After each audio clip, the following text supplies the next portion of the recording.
How to cite papers in Google Scholar.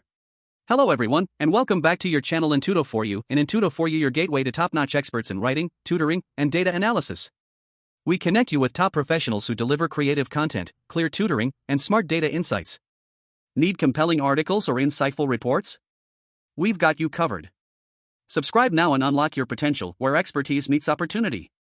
Today, we're diving into a quick tutorial on how to cite papers in Google Scholar, a must-know skill for every student, researcher, and academic. Let's get started.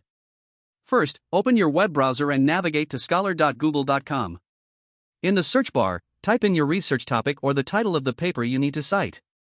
Once you hit search, you'll see a list of relevant academic papers. Underneath each paper's title and brief description, you'll notice a small quotation mark icon. This is the Cite button.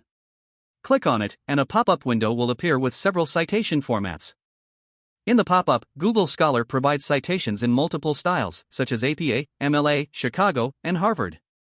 Simply scroll through the options to find the format you need. Once you've selected the right style, you can easily copy the citation by clicking the Copy button next to it. If you're using citation management tools like EndNote, RefMan, or BibTeX, Google Scholar has you covered.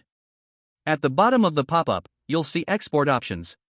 Click on your preferred format to download the citation file, which you can then import directly into your citation manager. And that's it.